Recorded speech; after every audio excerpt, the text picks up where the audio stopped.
Në udhëheqjen e ambasadorit Lirim Grejqevci, ambasada e Republikës së Kosovës në Britanikë të Madhe ka organizuar një manifest festiv me rastin e vjetorit të pavarësisë së Kosovës. Personalitetet të ndryshme kanë ndëruar këtë ditë veçantë për popullin shqiptar. Etja për liri dhe pavarësi ishte shekullore, por Kosova sot është i lirë dhe pavarur.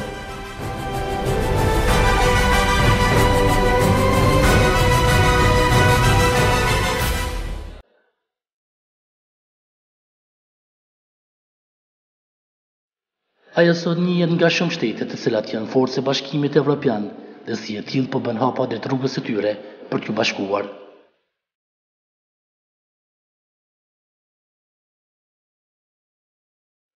Shtatëmbëdhjetë shkurti i vitit 2008 ishte kurorëzimi i një rrugtimi të dhëmshëm i lotëve i gjakut për popullin e Kosovës.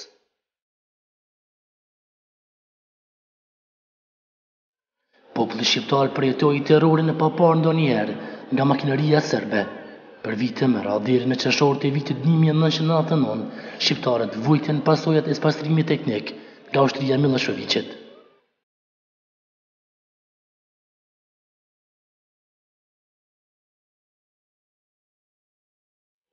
Pas përfundimit të luftës dhe vendosjes së trupave ndërkombëtare në Kosovë në nëntor të vitit 2005, nis procesi për statusin ndërkombëtar. Ndërkaq me 17 shkort të vitit 2008, Kosova merr statusin e saj të pavarësisë.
Ambassador of the Republic of Kosovo to the UK, Mr. Lirim Grejqevci.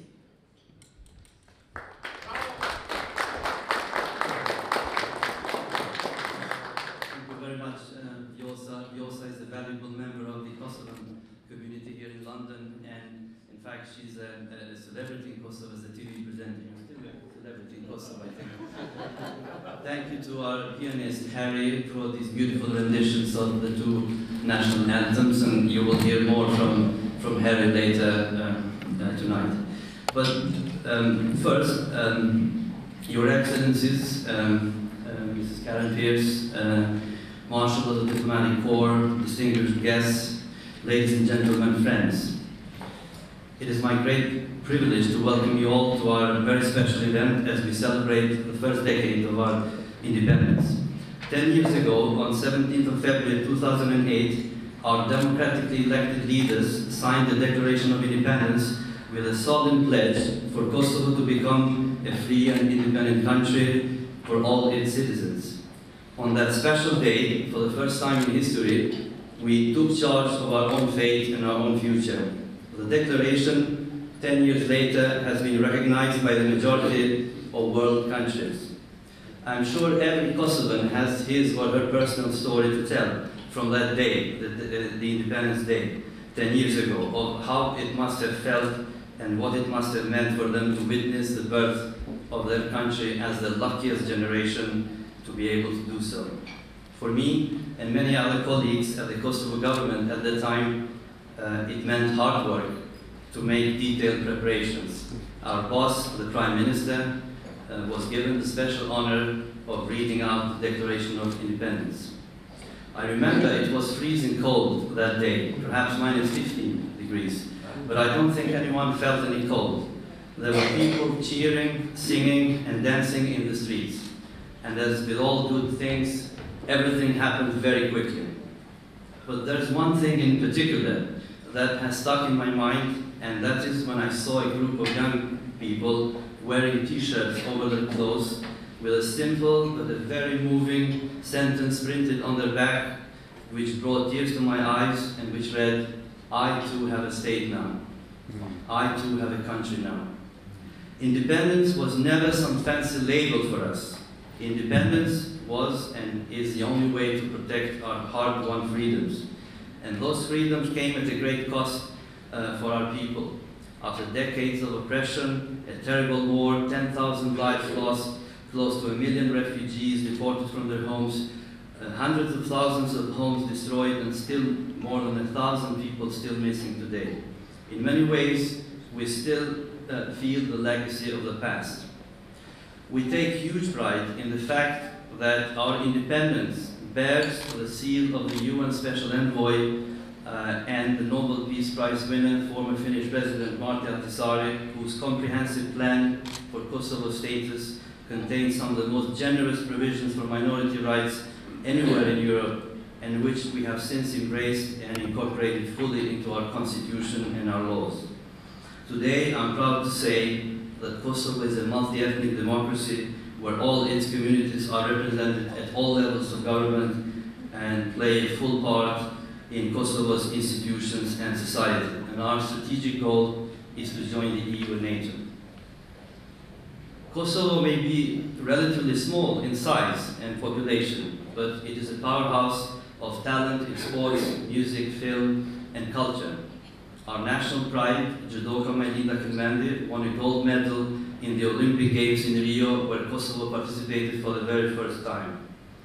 It is also safe to say that we furnished at least 3 European national football teams with top Our filmmakers made it into the finals in the Oscars in 2016 and won a BAFTA award in 2017. A friend of mine at that time half-jokingly said that the only reason why we didn't win an Oscar was that somehow somebody had actually hacked the Oscars. Our common Kosovan British music superstars, Rita Ora and Dua Lipa, topped the world charts and never failed to mention the country of their birth, Kosovo. That's the best advertisement we could ever have. I'm proud to report that Rita Ora will be performing in Pristina this Saturday on the Independence Day, and Kosovo is buzzing with excitement. Dua Lipa has made history by receiving more nominations for Brit Awards this year than anyone else before. Just a polite reminder to all those who haven't voted online for Dua yet, please do so. You have only 2 days left. We also take huge pride in the fact that we also have internationally acclaimed opera singers, and we have 2 of them here tonight with us, and we will be hearing from them shortly. Kosovo's economy enjoys a stable growth. We seek to attract more foreign investment, much needed to reduce the unemployment rate in Kosovo. Kosovo products are more and more finding their way into the international market. To showcase some of them, we have a stand of Kosovan drinks at the back with wine, beer, juice, and some special Kosovan brandy called Raki. And just would like to remind you to suggest that you go easy on the brandy because it's very, very good and very, very strong. 65%. But none of this would have been possible without the crucial role played by the international community. I believe it is safe to say that Kosovo is the world's most successful project in state building in recent history.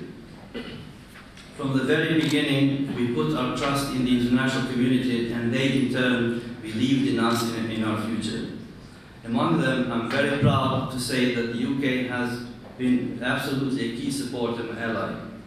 The UK government has been there for us at every step of the way, supporting our transition to freedom and democracy, to building up our institutions from scratch, strengthening the rule of law, and urging reconciliation. The UK was the first country to recognize Kosovo and has strongly supported Kosovo's wish to take its rightful place in the international community. Our relations have gone from strength to strength. We remember fondly the royal visit 2 years ago by Prince of Wales and the Duchess of Cornwall, who spent 2 days in Kosovo. The Foreign Secretary and the Minister for Europe have both visited Kosovo to express the UK support. We are especially proud of the support for the training of our officers from the Kosovo Security Force. Some 17 cadets have graduated from the Royal Military Academy at Sandhurst alone, and 2 of them have won prizes as Best International Cadets. Their prizes were presented to them by the Prince of Wales and Prime Minister May. We are particularly grateful that London will host a Western Balkan Summit in July. This is a clear signal that the UK will continue to remain engaged in our region post-Brexit. And finally, Brexit or no Brexit, the UK will always have a special place in our hearts, and we will always remain the closest of friends and allies. Can I now invite you all to raise our glasses to the well-being of Her Majesty the Queen, and to thank her, and through her, her armed forces who are deployed in Kosovo in the service of peace, to the UK government and the people of this great country. To the Queen. It is my honor now to invite Mrs. Karen Pierce, Political Director in the Foreign and Commonwealth Office, who will also soon take up her new role as the UK's permanent representative in the UN. Karen has been supporting Kosovo from the very beginning, before independence and during independence. When she was Deputy Head of Mission in the UN, she made some very passionate speeches about Kosovo, making a very strong case for us in the Security Council. Thank you very much, Karen. Please. Thank you.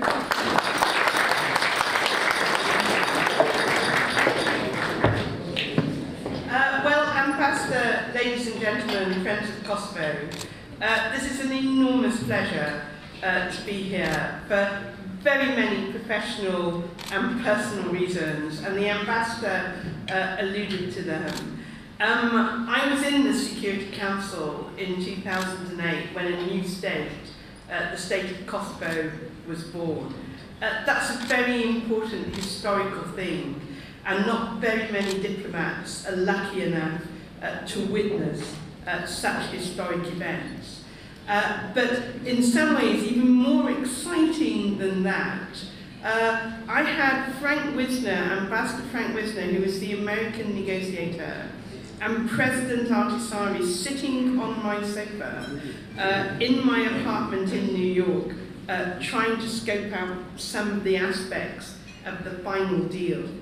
I was in the Kosovo restaurant in Manhattan, and I'm very sorry to say I can't remember the name of the wonderful person who ran it, but that was where Ambassador Wisner went to keep in touch with the diaspora and to have a connection back to ordinary people in Kosovo, so that he would know, as he was helping craft the peace proposals, what ordinary people really wanted. And that's really exciting, and it's not a privilege that very many people are lucky enough to have. So I will always remember that time. It's a very special time, and I am doubly lucky to go back 10 years later as ambassador. A number of people have been kind enough to come up to me tonight and say that I have a task when I get back. My task is to make sure Kosovo can be admitted as a member of the United Nations. So I will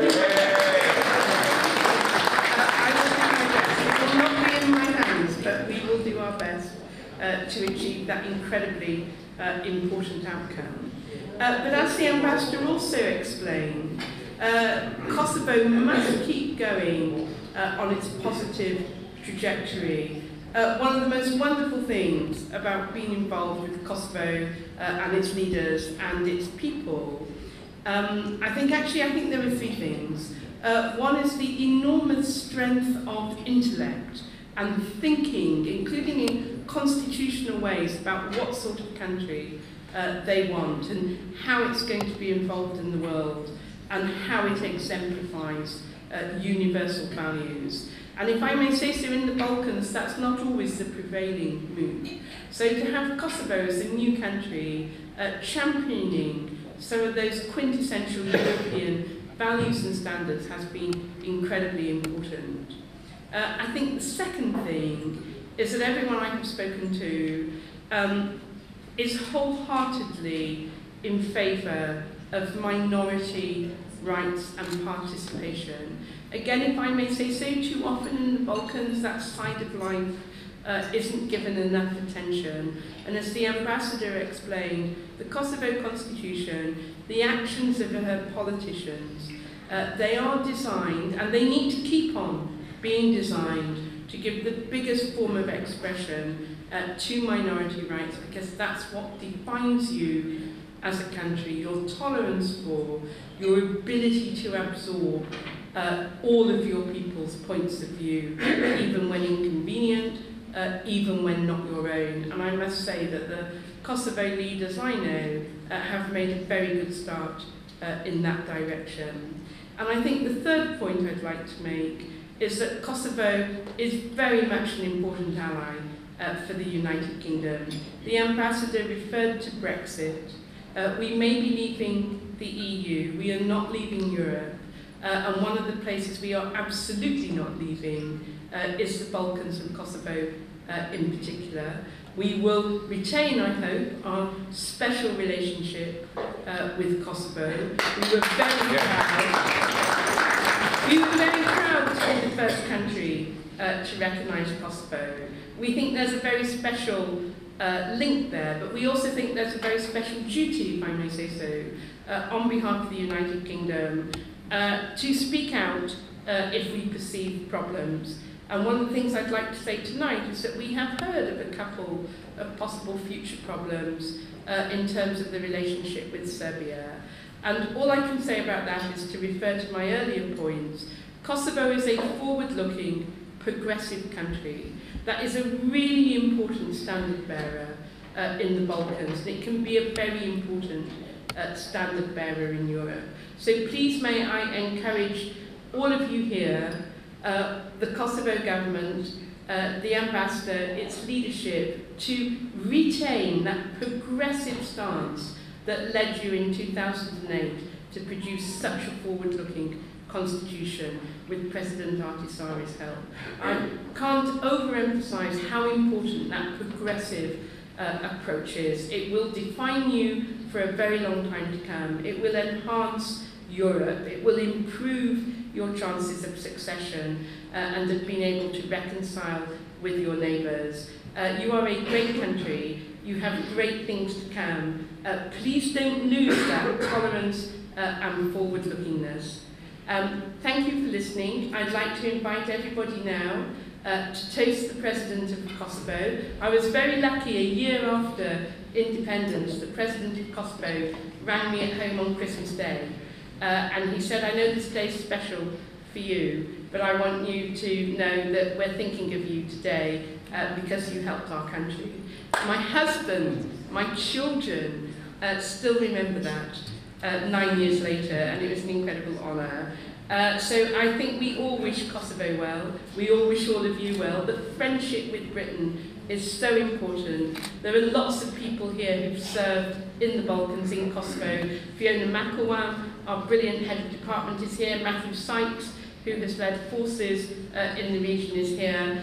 You will always have our support for being a progressive, tolerant, democratic nation. May I invite everybody to raise their glasses.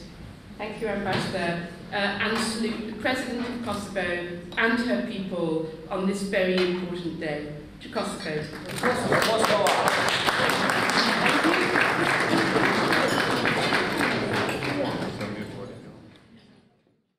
Jemi këtu bashkë me ambasadorin Qiraku Qirko, ambasadorin e Shqipërisë këtu në Britaninë e Madhe. Zoti ambasador, cili është mesazhi juaj me rastin e 10 vjetorit pavarësisë Kosovës? Mesazhi im është, besoj, ai mesazh që del nga zemra çdo shqiptari, që jemi vërtet brez me fat, që mund të festojmë, të celebrojmë këtë ditë madhe, jo vetëm për popullin e Kosovës, po për gjithë shqiptarët kudo që jetojnë. Për shkak se për të mbritën këtë ditë është derdhur lumen gjaku. Janë mira e mira vite burg të patriotëve të Kosovës që kanë luftuar për këtë ditë. Dhe padyshim është politika e mençur e presidentit Ibrahim Rugova dhe lufta dhe trimëria e bive të vet, e ushtrisë çlirimtare të Kosovës dhe padyshim mbështetja e pakursyer e partnerëve, miqve tanë që bën mundur këtë ditë. Këtu kemi ofër dhe Taulan Plana, njeriu i cili pothuajse me vite të tëra ka jep kontributin maksimal për shoqatën e fajkonisë këtu në Britaninë e Madhe. Cili është urimi juaj me rastin e 10 vjetorit pavarësisë Kosovës? Së pari, më lejoni t'ju përshëndes juve, t'ju përgëzoj për emisionet që po i bëni. Është kënaqësi që në këtë 10 vjetor kem rastin të takoj shumë miq, jo vetëm shqiptar, por edhe të huaj britanik, të cilët vazhdimisht na kanë qëndruar pranë deri në fitoren e pavarësisë Kosovës. Duke filluar nga lufta në Kosovë deri në shpalljen e pavarësisë. Tani në 10 vjetorin e pavarësisë për mua është nder dhe kënaqësi e madhe që në emrin tim Taulan Plana, kryetari i Bashkisë Shqiptare Fajkonica, një ndër shoqatat më të vjetra pas asaj Anglo-Albanian, e cila në të kaluarën ka pas sfida të mëdha, është përpjek të jap kontributin aq për mundësitë që ka pas, por është rast i mirë të falenderojmë gjithë ata bashkëdhëtarë të cilët dikush me ndjerës, dikush me gjak edhe dikush me jetë ka kontribuar për pavarësinë e Kosovës. Në këto festa, sikur që është ky 10 vjetori i pavarësisë, do ishte lëshim i madh nëse s'do përmendim 3 dëshmorët nga Londra, 3 heroj që dhanë jetën për lirinë e Kosovës, dhe ata ishin Lutfi Musiqi nga Vushtreja, Liman Reka nga Ferizaj dhe Indrit Sara nga Kavaja. Ka 3 djelmosha, edhe pse kishin jetën e zgjedhur në Londër, për momentin kur thiri atë dheu, kur thiri lufta për të flijua dhe për të shlirua atë dheun e Kosovës, ata shkuan dhe u flijuan për te. Prandaj në çdo jubilej ata djelmoshat e cilët dhanë jetën dhe gjakun e tyre meritojnë t'i kujtojmë me pietet. Por ka edhe shumë të tjerë që me kontributet e tyre kanë ngritë lart prestigjin e shqiptarit dhe ne sot kemi me çka të mburemi, nuk kemi si dikur që na kanë njoftë, por kemë për çka të krenohemi, se kemë shumë kuadro të cilët kanë zënë pozicione të mira në gjitha segmentet e jetës në Londër, dhe që është më rëndësi, kemi 2 yje të muzikës, si që është Rita Ora dhe Dua Lipa, të cilët të dikur ishin edhe nxënës të shkollës së parë shqipe në Londër, të cilën e kam themeluar unë me disa bashkëdhëtar, shkollës shqipe Kosova, dhe unë ndi një krenari dhe një respekt të madh për këto figura, për këto yje të muzikës sot shëndrisin. Por ka edhe shumë në lëmi të ndryshme, në jurisprudencë, në lëmi në inxhinierisë, në biznise, të cilët kanë zënë në vendet në organizata të ndryshme britanike në Londër. Prandaj është kënaqësi, ne kënaqemi kur ndëgjojmë se Kosova ka rritë shumë, nuk është pak të kesh një ndërtim që ishte numër Kosova e djegur, e sot kemi mbi 120.000 ndërtime, kemi rrugë, kemi kompani, por ajo e dëshirueshmja dhe ajo që shumë ne kemi pritur akoma s'ka arrit, ne kemi pritur më shumë dhe presim dhe besojmë që do të realizohen dhe gjitha sfida do i sfidojmë nëse jemi të bashkuar. Faleminderit shumë, urime. Urime, shfrytëzoj rastin t'i uroj 10 vjetorin gjithë bashkëdhëtarëve, kudo qofshin shqiptarët, se fitoria dhe pavarësia e Kosovës është fitore gjithë shqiptarisë. Faleminderit edhe herë. Miq të dashur, këtu kemi afër edhe ambasadorin e Kosovës në Britaninë e Madhe, zoti Lirim Greqevci. Zoti ambasador, cili është urimi juaj me rastin e vjetorit të Kosovës? Urimi im është një urim i përzemërt për gjithë qytetarët e Kosovës për këtë 10 vjetor të pavarësisë, e cila u arrit me mund, u arrit me sakrificë të gjithë qytetarëve të Kosovës, por gjithashtu arrit edhe me urtësinë e leadershipit të Kosovës, gjithashtu edhe me ndihmën edhe me partneritetin e ngushtë me aleatët tanë ndërkombëtar. Si e kujton Kosovën përgjatë këtyre viteve? So ka dhe progres, ndoshta në zhvillim politike, ekonomike? 10 vite nuk janë shumë në jetën e një shteti, por për ne kanë qenë vite të mbushura me shumë përpjekje, me shumë aktivitete në rrumbullaksimin e ndërtimit të Kosovës. Ka mbetur ende punë për të bërë, por është arritur shumë. Kemi progres në njohjet ndërkombëtare të Kosovës, në integrimin e Kosovës në sistemin ndërkombëtar. Ka mbetur ende punë për të bërë në këtë drejtim, por Kosova nuk ka kthim mbrapa dhe ne shumë shpejt besoj do të jemi edhe pjesë e OKB-s dhe do të jemi pjesë e plotë e bashkisë ndërkombëtare. Miq të dashur, jemi këtu bashkë me përparim Roman, arkitekt i shuar në Britaninë e Madhe. Cili është urimi juaj me rastin e 10 vjetor pavarësisë së Kosovës? Po pavarësia e Kosovës, 10 vjetori faktikisht është një ëndër për mua, për marrëmendja për shumë shqiptar të Kosovës, se para 25 vjetë, 26 vjetë kur kam marrë të Londër, nuk kam besu që një gjë e tillë do të ndodhë, kështu që me festu sot 10 vjetorin është një gjë shumë emocionale, shumë e mirë, shumë fantastike. Shpresoj që Kosova ka fillu me u rrit, se faktikisht ende është si një foshnjë, një fëmijë që të mësu gjana, më thonë ende është në rritje sipër, kështu që shpresoj që kemi të kalu ato sfidat e mëdha edhe tash fillojmë një proces zhvillimit të fuqishëm në të ardhmen e afërm edhe në të ardhmen përgjithmonë faktikisht. So jeni kënaqur me zhvillimet qofshin ato politike ose ekonomike në Kosovë dhe kam po një projekt cilin e keni bërë edhe për familjen Ashari, po që nuk ka gjetë adresim adekuat. Si interpreton ato dhe çfarë opinioni keni? Kosova është shtet i ri, më thonë tash mundemi me qenë shumë kritik që ka ndodhur për 10 vjet e fundit. Normal që ka mujtë me ndodhë shumë ma mirë, më thonë që ka ndodhë nuk është për lavdat, mirë po prapë shihet që ka përparim, edhe unë gjithmonë jam optimist, më thonë duhet me i shiku gjanat pozitive. Normal që gjanat negative duhet me i analizu, me i di pse ka ndodhë, mos me ljonë me ndodhë ma, me marrë gjanat pozitive, me i shtu, me i qu për para, me i dhonë platform njerëzve taft për me shku për para, për me dhonë atë që ka dinë, që ka kanë për shtetin tonë, për kombin tonë. Sa i përket projektit tonë për legendarin Deni Ashari dhe familjen legendare, është mkat që ka ndodhë, më thonë që për vitit 2010, kur ne faktikisht edhe kemi prezentu projektin, ka qenë një projekt tjetër që është paraqit atje si një projekt italian, që ka qenë një farë projekti, më me thonë, ka qenë një projekt katastrofal, që kam ledhë një ekip shumë të madhe për me bërë diçka më të mirë, mos me lënë atë projekt të keq me shku përpara, sepse u pa që në atë projekt nuk ishim mujtë me u mbrojt kullat legendare të familjes të Ashareve. Mirë po për fat keq njerëzit që kanë qenë në krye atëherë nuk e kanë marrë parasysh, më thonë kanë pa profitet e veta, apo kanë shiku gjana tjera, jo mbrojtjen e monumenteve të herojt tonë kombëtar.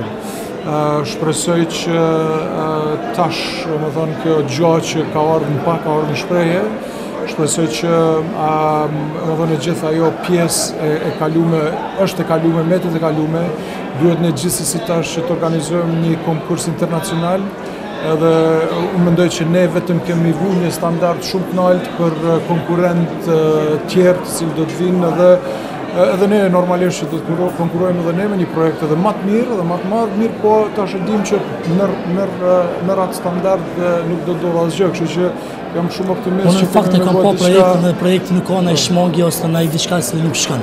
Megjithatë investimet gjithmonë ka mirë e më mirë, ajo ka qenë para 8 vjetë, tash 8 vjetë më vonë mund me qenë edhe më mirë, shumë më mirë, kështu që familja legendare jasharëve e meriton më të mirën. Nderuar, cili është mesazhi juaj në rastin e pavarësisë Kosovës? Së pari I uroj festën e pavarësisë, ja uroj Kosovës dhe gjithë shqiptarëve që e festojnë këtë fest. Është një rast I veçantë I manifestimit, për shkak se bëhen 10 vite që kur shteti I Kosovës u formua. Është një arritje shumë e madhe, për shkak se siç e dim, Kosova ka kaluar në shumë peripeti, po edhe shqiptarët në përgjithësi, derisa kanë arritur në këtë shkallë dhe është një moment I veçantë, patjetër për të gjithë. Megjithatë jeni kohë gjatë, jeni avokate këtu, sa keni arritur që të mbroni drejtat e shqiptarëve, se kanë gjithë adresim të kjo? Unë punoj për departamentin ligjor të qeverisë britaneze. Me shqiptarë, me rastet e shqiptarë jam mirur fillimisht, jo shumë, por patjetër që gjithmonë në raste kur kam pyetje të ndryshme nga komuniteti shqiptar, jam në gjendje ti adresoj në mënyra të ndryshme duke u konsultuar me kolegë të mi të tjerë, të cilët për të gjetur zgjidhjen adekuate. Po, për të gjetur zgjidhjen adekuate. Unë e kam e udhëheqi shoqatën e avokatëve shqiptarë britanik, e cila u formua para 2 viteve, dhe përmes kësaj shoqate ne kemi qëllim që ti adresojmë disa nga çështjet që prekin komunitetin ton, nga ana ligjore. Njëra nga këto është që të jemi si një pikë, si një vend, si një udhëzim për komunitetin, të jemi udhëzues për komunitetin dhe në rastet në ndryshme kur kemi për shembull ndonjë pyetje rreth ndonjë problemi ligjor, jemi në gjendje që ti shfrytëzojmë ato lidhjet që I kemi si shoqat në mënyrë që të ndihmojmë komunitetin. Cili është mesazhi juaj për pavarësinë e Kosovës? Faleminderit për intervistën edhe mesazhi im të ishte dhe t'ju uroj gjithë shqiptarëve mbar botës, sidomos diasporës, këtë ditë madhështore të 10 vjetorin e pavarësisë, që është ditë shumë e lumtur dhe sot ke një organizim fenomenal, të cilë kemi një strumt që kanë kontribuar shumë në rastin e Kosovës edhe në pavarësinë e Kosovës edhe në zhvillimin tash e lutje. Mesazhi im do të ishte që edhe dëshira ime kryesore është që ti bashkojmë forcat si diasporë, edhe të investojmë në shtetin e Kosovës, po edhe të bashkëpunojmë që të çojmë shtetin të krijojmë shembull hala më të mëdha se që kemi krijuar deri tash. Deri tash jemi shumë të kënaqur me sukseset e shqiptarit në Kosovë. Dhe shpresoj që tash e tutje do të këtë vjetorin ashtë do të dëshmojnë. Keni arritur ndonjë investim ta çoni në Kosovë ose Shqipëni ose Maqedoni? Po, patjetër. Për momentin unë jam përveç se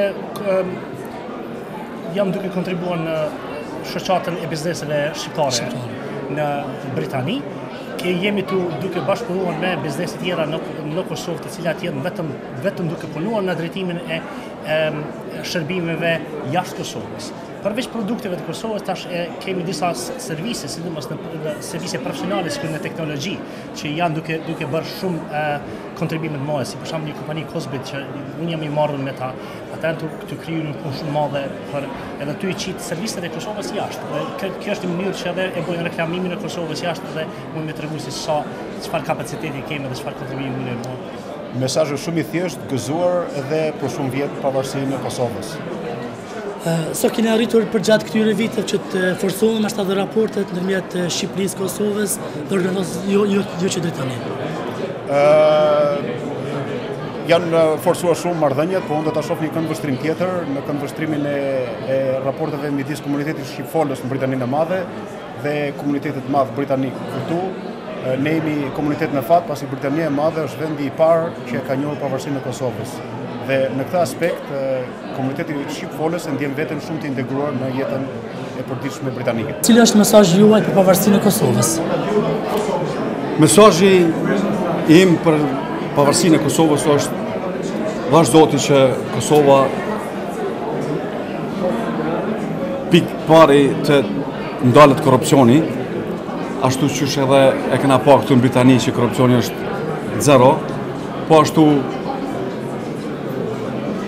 edhe demarkacioni të jepet fund demarkacioni çështja politike që është një pengesë e madhe që spelen Kosovën të ecë përpara. Që të marrin viza shqiptarët normalisht. Pengesë kryesore. Kjo pengesa kryesore.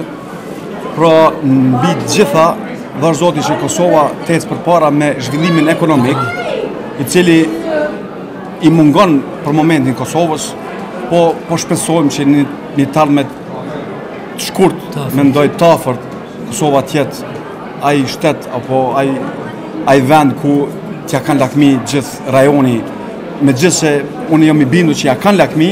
Cili është urimi juaj për pavarësinë e Kosovës? Atëherë unë ndihem i privilegjuar që marr pjesë në kantimin e 10 vjetorit të pavarësisë të Republikës të Kosovës. Ju uroj gjithë shtetasve kosovarë që jetojnë në Mbretërinë e Bashkuar, por jo vetëm, gjithë shtetasve kosovarë që jetojnë këtu në botë, gëzuar 10 vjetorin e pavarësisë. Dhe sa më shpejt antarësimin në NATO dhe në Bashkimin Evropian. Faleminderit. Keni vizituar Kosovën? Çfarë pëlqen në Kosovë? Patjetër që kam vizituar Kosovën, kam vizituar pas shpalljes së pavarësisë, pas luftës dhe pas shpalljes së pavarësisë. E kam vizituar si student i kursit të lartë të oficerave. Kryem një vizitë në Kosovë, ishte hera e parë e ime që kryem një vizitë në Republikën e Kosovës. Ndoshta është e pabesueshme që ishte hera e parë për mua, më pëlqeu shumë. Ndalesa e parë ishte në Prizreni ishte jashtëzakonisht i bukur, por më tepër që ka edhe një histori. Zoti Hasani, cili është mesazhi juaj për pavarësinë e Kosovës?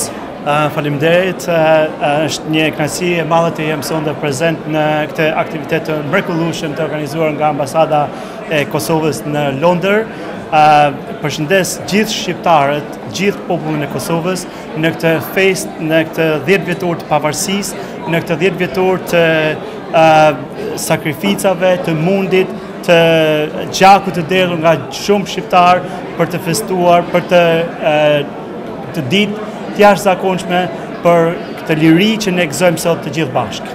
Kur keni vizituar Kosovën për herë të fundit dhe Kosovën ka 2 vjet që nuk e kam vizituar, por jam shumë i lumtur të shkoj sa më shpejt që të jetë mundur dhe do ishte shumë kënaqësi të ishim me datën 17 të ishim në Kosovë të festonim 10 vjetorin, por përshëndes gjithë shqiptarët, gjithë popullin e Kosovës dhe uroj gëzuar festen, gëzuar mbarësi gjithmonë dhe të rroj popullit rrufshin shqiptar të Kosovës, shqiptarët kudo që janë, gjithë kombi shqiptar. Këtë fillota, cili është urimi juaj për pavarësinë e Kosovës? Por urim më të bukur se sot për pavarësinë e Kosovës nuk ka, sepse i themi 10 vjet shtet, 10 vjet pavarësi, 10 vjet të pavarur, të lirë, të integruar dhe urim më të bukur dhe më të lumtur dhe më të gëzuar se sa jemi sot, një ëndër që gjithkush fillimisht e qunin të paralizueshme, po janë një ëndër e vërtet, një ëndër që u bë realitet dhe shqiptarët janë të gëzuar, të lumtur, të lirë, pavarur dhe plot 10 vjet shtet. Faleminderit, urime dhe suksese për ju. Urime dhe gëzuar të gjithëve. Cili është urimi juaj për pavarësinë e Kosovës? Shumë i dëshiroj fat Kosovës edhe me tutje dhe urime pastë. Keni vizituar Kosovën për herë të fundit kur ka qenë vizita e fundit?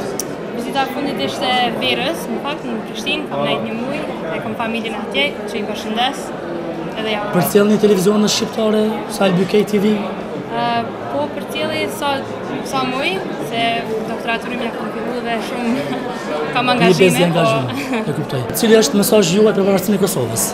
Me 10 vjetorin e pavarësisë së Kosovës, pas sakrificës së gjatë të popullit shqiptar, do të është një moment i veçantë që vitet e ardhshme të jenë që të marrim mësim prej të kaluarës dhe t'ja dim vlerën do çdo sakrificë që populli shqiptar do të ka dhënë gjatë kësaj kohe dhe lusim Zotin që të ketë sukses do për tarshmen, që të arrijet pavarësia plot, ashtu si e meriton populli shqiptar i Kosovës. Së jeni kënaqur me zhvillimet qoftë politike, qoftë shoqërore, qoftë fetare në Kosovë? Për cilën? Nuk ka dyshim se popullata në përgjithësi do të ka dëshpërime në aspektin e përgjithshëm të situatës në vend, sigur në aspektin e edukimit, të arsimit, të ekonomisë, të shëndetësisë, do të thotë që janë kryesore për shtetin e Kosovës dhe besojnë që në tarshmen do të ketë përmirësime që mos të përsëriten gabimet e mbetura. Profesor, cili është urimi juaj për pavarësinë e Kosovës? Përveç numrit 10, unë do të shtoja edhe diçka tjetër që del nga zemra e miliona shqiptarëve, dhe normalisht ato miliona, edhe pse nuk janë të identifikuar, do të flisja me 100.000 shqiptarë të cilët janë aktualisht në Britaninë e Madhe. 100.000 zemra të hapura në një 10 vjetor, mendoj se është urimi më i mirë për të gjitha ata miliona të shkruar dhe të pashkruar shqiptarësh, të cilët sot janë të kënaqur, sepse tek e fundit Kosova meriton më shumë respekt, më shumë se sa duhet. Është nota 10 në këtë 10 vjetor, sepse neve që u rritëm në atë sistem me vlerësimin 10, e meritonin absolutisht një diçka që shtoheshe me hyje. Edhe pse janë 6 hyje sipër 10 vjetorit, përsëri nuk do të thot një diçka tjetër, do të thot vetëm thjesht një peshë zemrash, një urim zemrash që shkon më shumë se sa duhet, edhe me sa kërkohet në mënyrën intelektuale për të gjithë. Atëherë urimi më i thjeshtë është gëzuar të gjithëve dhe Kosova që të jetë sa më parë drejt integrimit evropian.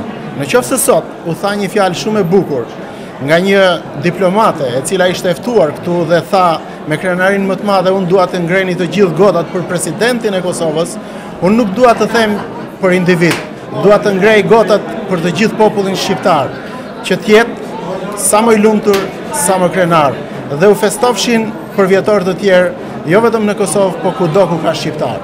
Cili është mesazhi juaj për pavarësinë e Kosovës?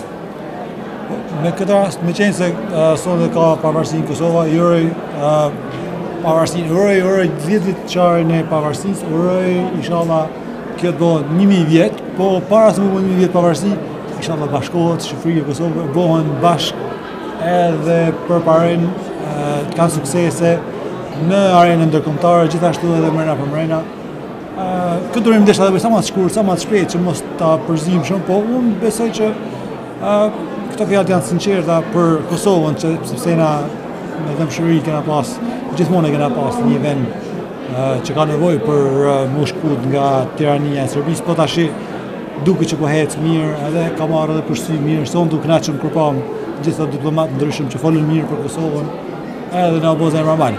E urojmë që të heci të ketë sa më shumë suksese tash mbrapa, edhe qeverisë Kosovës, edhe popullit Kosovës, edhe njerëzve ne që jena këtu që përfaqësojmë kombin shqiptar në përgjithësi.